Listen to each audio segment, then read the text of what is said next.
Welcome to the Firebelly Social Show. We're focused on talking to food and beverage brands that are on a mission to make the world better.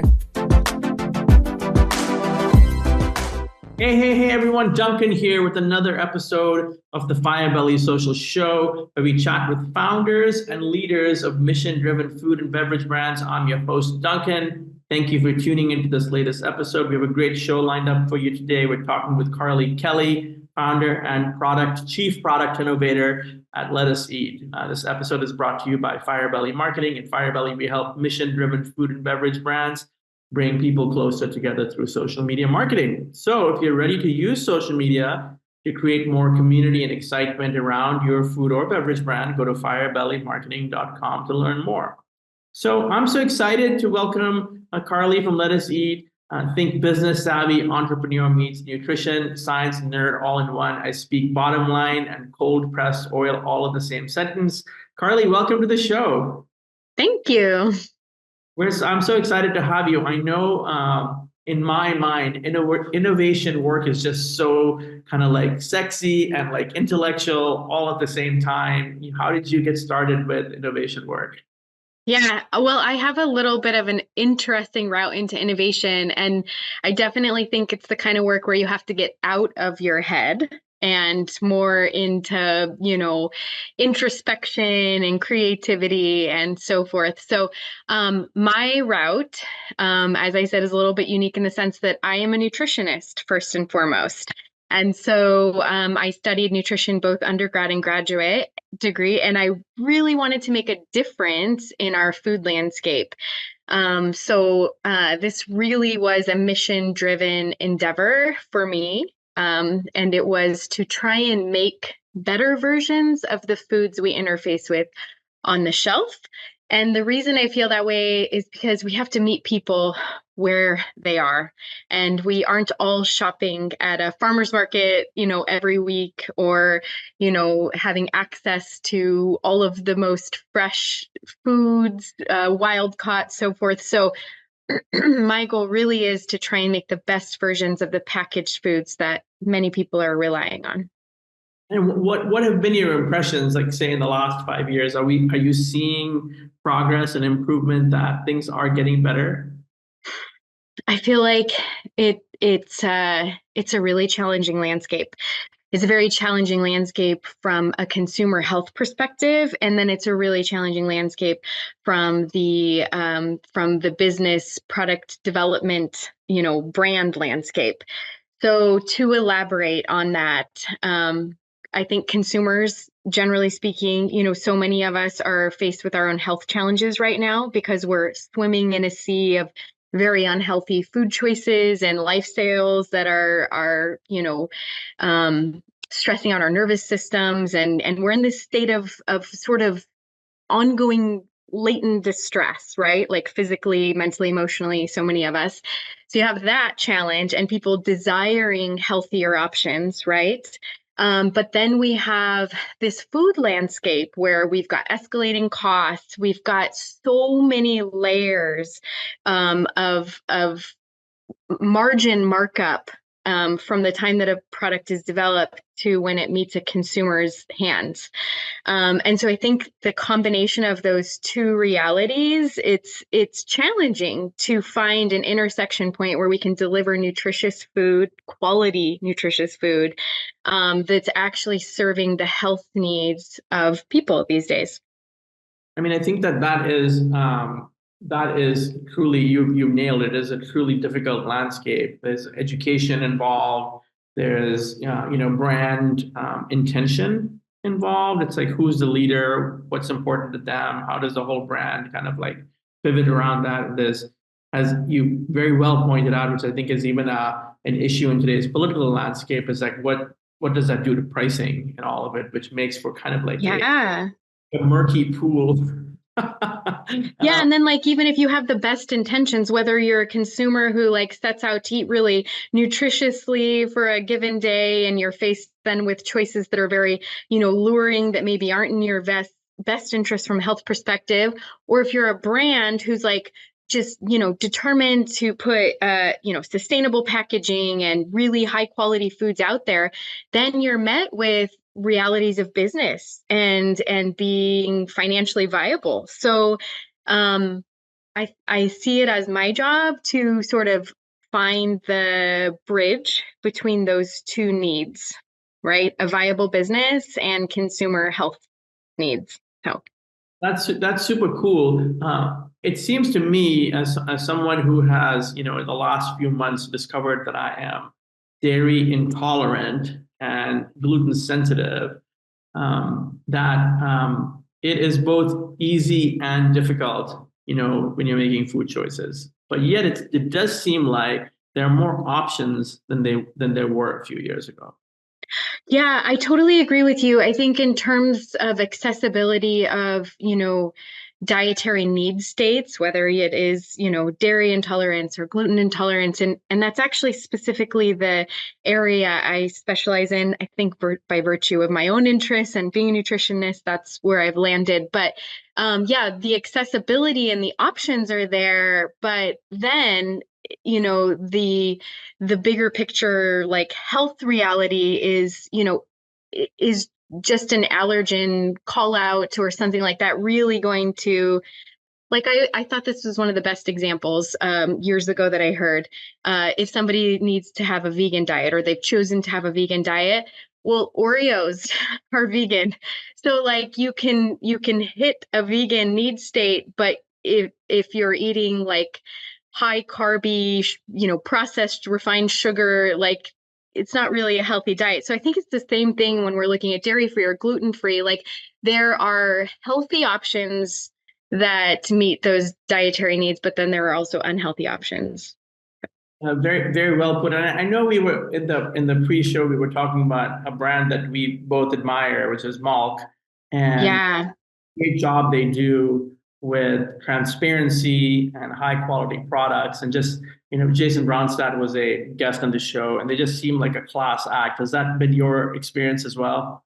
Yeah, that's actually the milk. There are a couple, but that's the primary milk, dairy-free plant milk that I drink at home. And the reason is because it's one of the few that is truly so pure and clean. There's a couple others like Three Trees and Elmhurst that I also like, but I really find milk to have best captured the taste aspect, is so clean and crisp, but also like ingredient cleanliness. So I love what they've done. I think that they've helped reinvent that space. Them, Three Trees, Elmhurst, I think they've really been pioneers in shifting away from what we've all like come to accept and tolerate in the plant-based milk category, right? In terms of, emulsifiers and stabilizers, because I've actually seen Califia now, they have like I think it's like a 3 ingredient. It's maybe not quite up to the standards of like Malk and Three Trees, but I feel it's a big step in the right direction. So And I remember when I first started drinking malt, I remember thinking to myself, like, it's such a solid company and the messaging is so clear, and they're not hiding, the gums and the fillers and the stabilizers behind like a sexy ad campaign, right? It's honest and it's very people focused. And in fact, I think putting people first is like one of their core values as a really great company. yeah. And I love that they've managed consumer expectations in the sense that real food, like a real plant-based milk, it might separate when you add it to your coffee, right? Like you have to shake it, or just some of these expectations that are very natural and normal. And yeah, I appreciate that. And they've launched into cashew and almond milk too, which I'd never really had almond before. I'm not almond cashew before, and it's really good. Um, Yeah. so it's a long journey, right? It's a long journey from having a product idea to getting to market. And what stage do you typically come in?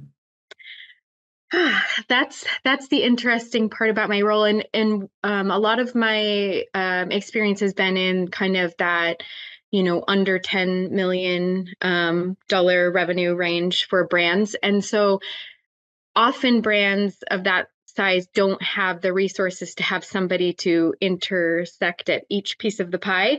So sometimes I'm doing it all from A to Z, truly, which is concept and ideation, all the way through to finding manufacturers and R&D teams and commercializing through the entire, scope of bringing the product to shelf. I wanted to circle back on something that you kind of hit on. You referenced Malk for this, but I think it comes into play in terms of where I come in. So authenticity. I think that when a brand is operating from this place of like, they know what they want to deliver. Like Malk is, again, a great example. They know what they're trying to deliver to the consumer, and they really anchored in that, right? And so when I'm working with a client to ideate, it's like, who are you? What is your point of authenticity? And I kind of become like a fact finder, right? An investigator, because in order to create successful innovation, like ideas that are actually going to have legs in the industry, in the marketplace, I think you have to think very multifaceted, right? There's the consumer appeal and the consumer need state, right?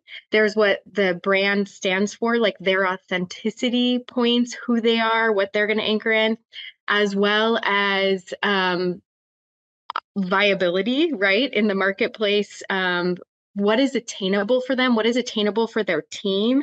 Because you can have really great ideas that are impossible for a brand or a team to execute upon. So it's taking all of those things into account. Yeah, and there's almost like a balance between where you're going and where you are and what resources you have, and that Yeah. you're like a combination of a sage and a Sherpa.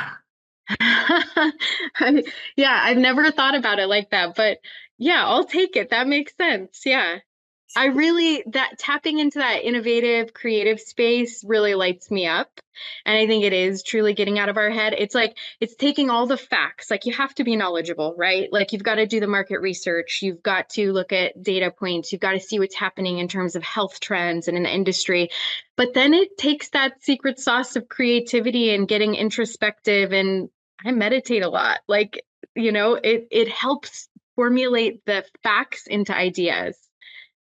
Yeah, that's fascinating. Do you go to the big shows, Expo West, and I think there was a new one that the Newtopia that just launched, and Oh, yes, that's yes. a huge show. Do you attend those kinds of things? I do. Yeah, I didn't go to Newtopia. I'm actually moving in the process of moving, so a bit scattered, but yes, exactly. Those types of shows. And I'll also do like some of the private label shows because um that's a really great way to identify a means to bring the innovation to life, right? Because again, I'm always looking for that tangible way to pull the ideas out of just concept and actually bring them to shelf. What do you think some of the hot I guess trend is the word that comes to mind. I know that mushrooms are really big, and we're seeing like the rise of kind of global flavors in our food ecosystem here in the United States. What other things are you seeing? Yeah, I mean, I think that like mushrooms and some of those adaptogenic herbs were really like such a buzz for a bit. But I think what it was a nice segue for is I'm going to say this incorrectly, but I'm trying to think of the word. But basically, there are a lot of different foods that can impact our mood, right? And not just like from an adaptogenic perspective. And so I think we're going to start to see some of those things more emergent in the industry and in the landscape. So mood boosting, some of those. And then also I think what is becoming more like public knowledge is the way that that nutrition can impact our genetic expression. And so like nutrigenetics and just starting to see food really as like, I'm trying to choose my words carefully here to convey the point correctly, but the way that we're using food medicinally, but really just some of those functional aspects beyond what we've seen with adaptogens. And there's also the digestive health world, which is where I'm operating quite a bit in. And so, microbiome health and how nutrition is affecting that. I think that goes hand in hand with what I was just speaking about. Yeah. I mean, I love that you brought that up. I never heard of nutrigenetics before, so that's amazing. So that's sort of the eating for your best genetic disposition. Is that a good way to say it? I'm going to rephrase just a little bit. So it's actually, depending on what we're eating, we can impact the way our genes are expressing, right? We can turn things on and off. And so as science evolves and we become more knowledgeable about the impact of food for certain individuals. So yeah, so just a little bit reverse from how you shared that. Thank you. I appreciate that. I'm here to learn from you. So that's amazing. And it's really interesting. Would you say that in terms of percentages, I'm not holding you to anything, but just your gut instinct, no pun intended, is how people are really aware of what a microbiome even is? Gosh, that is such a great question. I think that there are some terms that we are coming to terms with. I think there are some terms that are becoming more familiar, right? Like prebiotic and probiotic.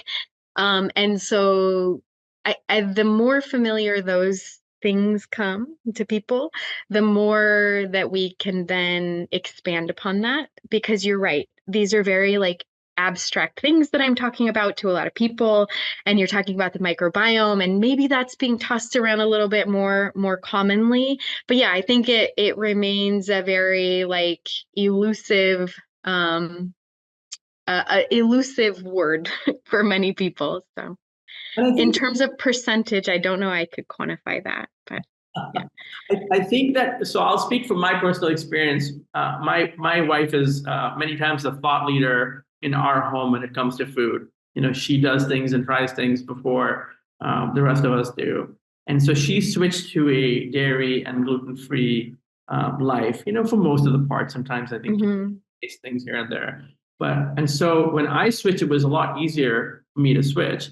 But even the concept of a naturopath or telling people, I know in the 3 years before I switched, I would sometimes, visibly poo-poo, it's gluten-free, come on, it's like, let's just have some pizza, and I think that now that I'm in that position, I'm seeing that a lot more. And even restaurants are notorious for not having options. You go to a really nice restaurant, they don't have any options, right? So I think that there's still a lot of education to be done in that space, with what's good for you. And as part of my journey, I've seen that there are things that can trigger me. Yeah, right. Being in tune with what you are sensitive to. I think that's really important, right? Like it is so individualized what we need. My graduate studies were actually at a naturopathic college, and so I took the Western approach for undergrad, right? And then grad was this very evolved way of looking at things. And it's interesting because things that we were research articles, the different things that we were presented with in that context, let's say a decade ago, are just now starting to be accepted from a mainstream physician standpoint, right? And so I find that very interesting. It takes a long time for us to warm up to these new ideas, especially when they ask us to let go of sources of comfort and familiarity. Like food is deeply, personally meaningful to each of us. And it's ingrained in our day to day, whether it's celebrations or comfort or, everything in between. So it's an emotionally fueled topic. And it's fascinating, right? It's fascinating because even if you had asked me 5 years ago, would you have thought, Duncan, that you'd have a naturopath? And I'd have said, no, I don't even know what that is, right?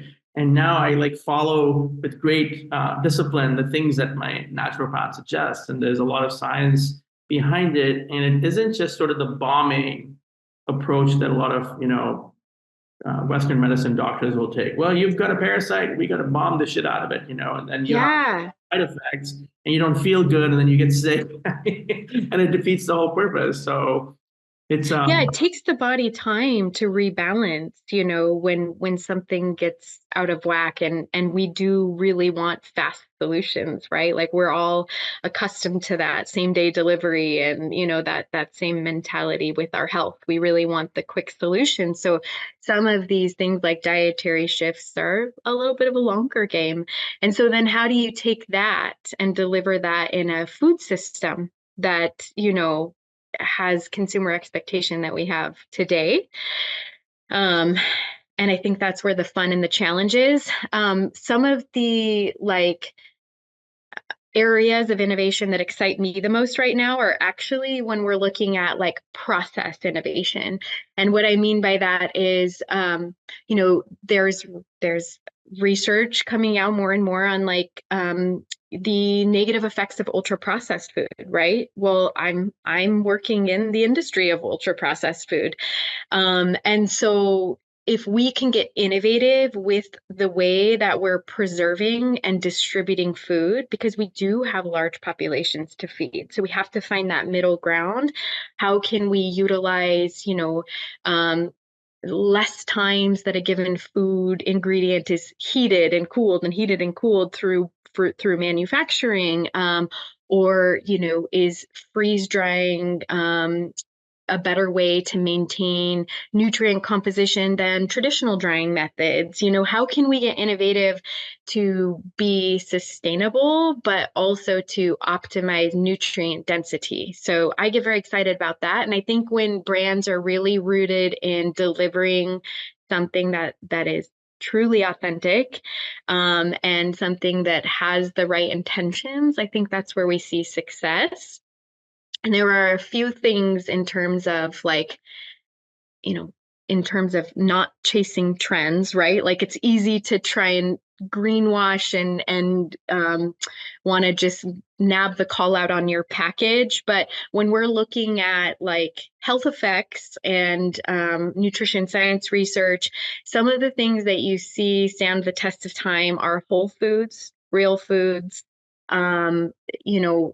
eating an abundance of plants, whether you are vegan or you eat meat, making sure that our sources of these things are clean, as wild as possible, some of those things. So if we can try to anchor our product development in some of those things, like keeping food as real and as whole and as close to nature as we can, I think that's where real innovation comes from these days.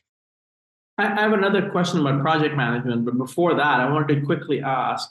So let's say you have access to a farm that's raising cattle or chickens or whatever, and you're able to buy directly from the farm.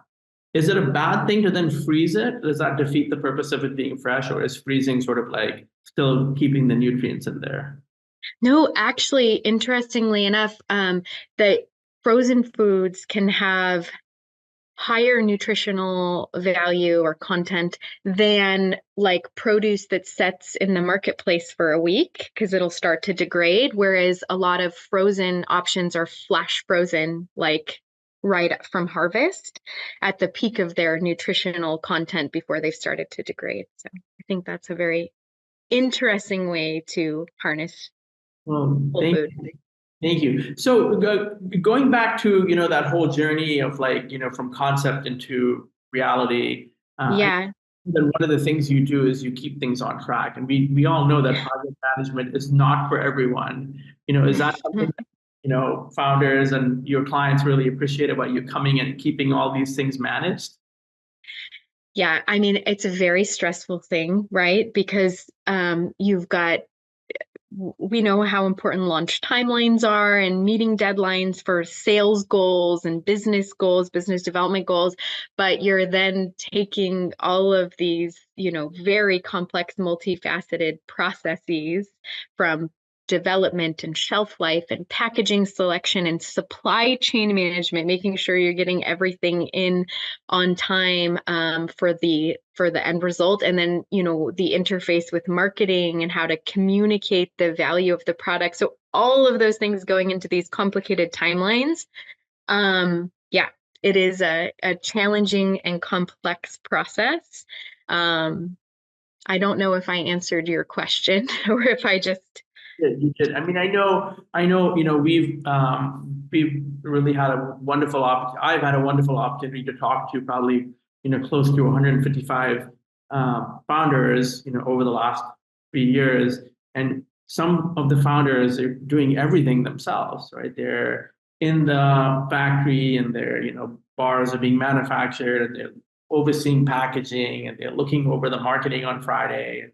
It's a lot, and I said, I can imagine that your ability to balance all these things in your rich experience is very beneficial for, for these companies. What about Yeah.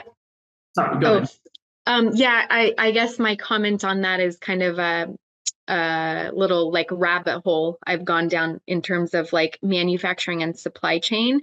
With the pandemic, the needs shifted. And so there was less innovation maybe occurring during that time as a lot of brands were just trying to stay afloat. And so I did a lot in terms of supply chain and just, maybe things that are not so innovation specific. And I'll tell you, like, most valuable experience that I never want to have again.